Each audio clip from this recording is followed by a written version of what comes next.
Back to the top political issue of the day, immigration. With President Biden confronting a growing crisis at the border and a legislative loss on the issue here in Washington, our Politics Monday team is here to unpack this and more. That's Amy Walter of the Cook Political Report with Amy Walter and Tamara Keith of NPR. And hello to both of you on this Monday. It's very good to see you.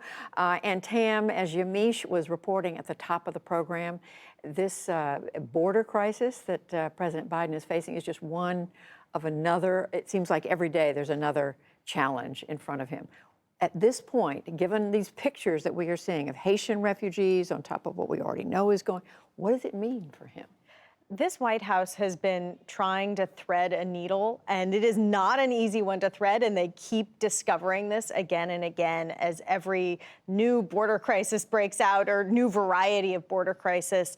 In this case, they're leaning very heavily on a Trump-era policy, this Title 42 that allows them to immediately expel people, even people who are seeking asylum and who are legally seeking asylum. They are leaning heavily on that law or that rule, which is a pandemic COVID public health rule. They're leaning heavily on that at the same time that they're trying to say, no, we are more humane than the Trump administration.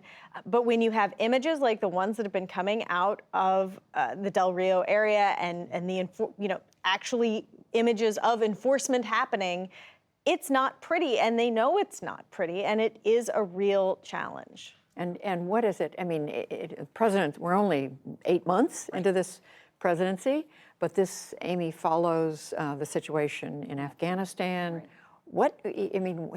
What is that? What are the options that are left for the president? Right. So, this is a president who ran as a candidate saying, if you elect me, we're going to get back to normal. We're going to bring competency back. We're going to bring consistency. I'm going to bring people in with me who are experienced. We can handle crisis. There's not going to be any of the drama. And that was working until, well, it wasn't. Starting with the Delta variant and the reaction to that crisis, of course, Afghanistan, and now the border. And so the bigger challenge right now is, as I said, one of competence, right? That this is much less about immigration than it is about management, which is how will an administration, when things go wrong, which they do, every administration deals with that, handle this? And Tam's right about threading the needle. This has always been a challenging topic for Democrats because on the one hand, they want to keep their advocates on the left happy. Yeah. On the other, they know that this is an issue where Democrats are seen by even independent voters as being not strong on the border. And certainly this president, from very early on, has gotten low marks on his handling of the border. More seen as more lenient. And Tam, you have with this Senate parliamentarian decision on the fact that the immigration language, which would help the Dreamers, cannot stay in that piece of legislation. It's a reminder of just how tough it is to get any kind of immigration reform done in this city. Right. When Amy said that Biden ran on returning to some semblance of normal, I was thinking, the norm in the American immigration system that hasn't had any major reforms and has been sort of cobbled together over the last many years with executive actions. And I mean, the U.S. immigration system is broken. Everyone on all sides of the political spectrum agrees it's broken. They can't seem to find a way to fix it. In terms of the parliamentarians' ruling, advocates, at least, and the White House and their allies in Congress are hoping that this isn't the final word. Certainly, it is a blow and one that they are hoping they can get around to try to find some other way to include immigration in this big reconciliation bill. It's not clear what that path is, but they aren't giving up. The president hasn't thrown it overboard yet. And Amy, as you point out, I mean, it's just tough. It's just tough. And to go back to this needle threading, which is when things are going badly at the border, even success on something like DACA isn't going to make up for what people are saying on left and the right. I mean, on this program tonight, you heard criticism from both about how mishandled this has been.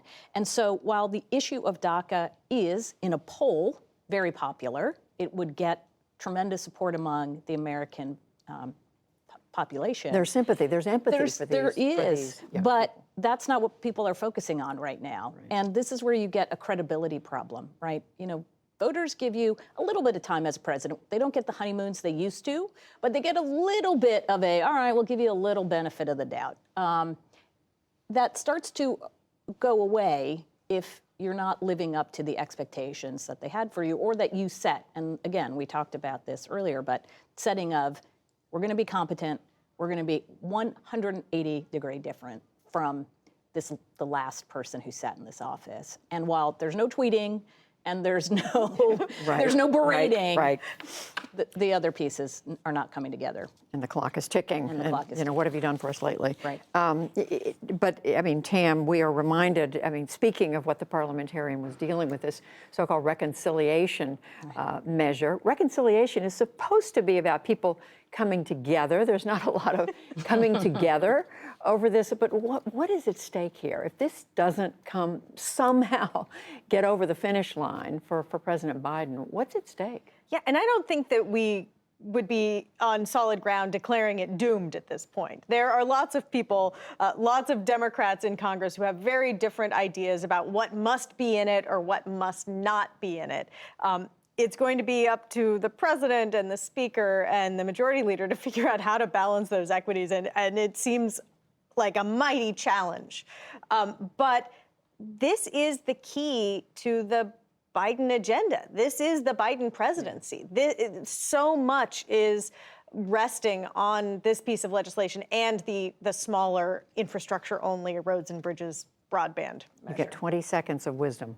20 seconds. I completely agree with that. It's going to be very hard to come back from a loss, which is why I think you will see Democrats at the end of the day come together. The one big challenge, Republicans are defining it right now while Democrats are fighting amongst themselves. So Democrats, the quicker they get it done, the easier they get to, the more time they have to message it on their own. And we haven't even talked about the calendar and when they can get Correct. it done and Right. so forth. We'll save that for next Monday. So many times. So many things. Amy Walter, Tamara Keith, thank you both. You're welcome. Well done.